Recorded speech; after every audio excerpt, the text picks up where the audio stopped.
চীনের ঐতিহ্যবাহী এবং প্রাচীন মার্শাল আর্ট উশুকে বাংলাদেশের প্রতিটি প্রান্তে ছড়িয়ে দেওয়ার উদ্দেশ্য নিয়ে সম্প্রতি আয়োজন করা হয় 18তম জাতীয় উশু প্রতিযোগিতা 2025।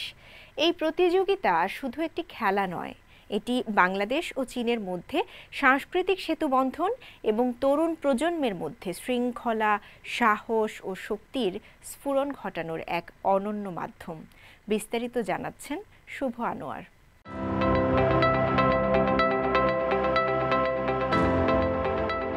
চীনের ঐতিহ্যবাহী প্রাচীন শিল্প উশুকে বাংলাদেশের প্রতিটি কোনায় কোনায় পৌঁছে দিতে দেশে আয়োজন করা হলো উশুর অন্যতম মর্যাদাপূর্ণ 18তম জাতীয় উশু প্রতিযোগিতা 2025। রাজধানীর মিরপুরে শহীদ সোহরাওয়ার্দী ইনডোর স্টেডিয়ামে 5 দিনব্যাপী এই চ্যাম্পিয়নশিপের সমাপনী ও পুরস্কার বিতরণী অনুষ্ঠিত হয়।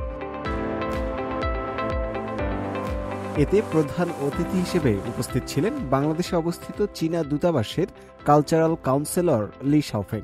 এছাড়াও দেশের ক্রীড়াক্ষেত্রে বিশিষ্ট ব্যক্তিবর্গ অতিথি হিসেবে উপস্থিত ছিলেন, যারা খেলোয়াড়দেরকে উৎসাহ প্রদান করেন। অনুষ্ঠানটিতে সভাপতিত্ব করেন বাংলাদেশ উশু ফেডারেশনের সভাপতি মেজর জেনারেল রিদওয়ানুর রহমান। এই টুর্নামেন্টের প্রতিটি প্রতিযোগীর কাছ থেকে আমরা বাংলাদেশের সাহস ও শক্তি, তারুণ্যের প্রাণবন্ততা ও উদ্দীপনা এবং এই দেশে মার্শাল আর্টের উন্নয়নের উজ্জ্বল ভবিষ্যৎ প্রত্যক্ষ করেছি। আপনারা শুধু মার্শাল আর্টের উত্তরাধিকারী নন, আপনারা চীন বাংলাদেশ বন্ধুত্বেরও দূত। আপনাদের প্রচেষ্টার মাধ্যমে এই প্রাচীন শিল্প বাংলাদেশে বিকশিত হতে থাকবে এবং আমাদের দুদেশের মানুষকে আরও কাছাকাছি আনবে।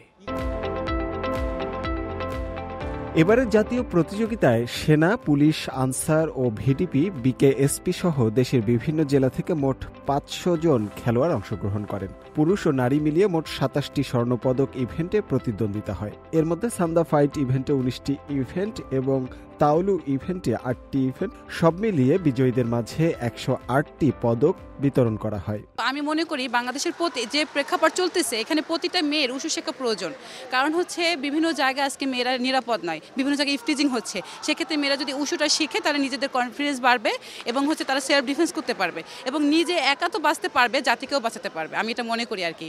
আসলে উশুটাকে সবাই বর্তমানে আর কি উশু সম্পর্কে এমন অনেকে আছে যে যারা ভালো করে জানেই না।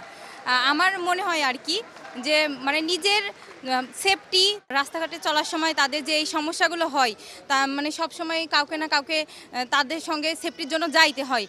আমার মনে হয় আর কি যদি আমরা উশুটাকে রপ্ত করতে পারি আর কি, তাহলে এই সমস্যাগুলো হবে না।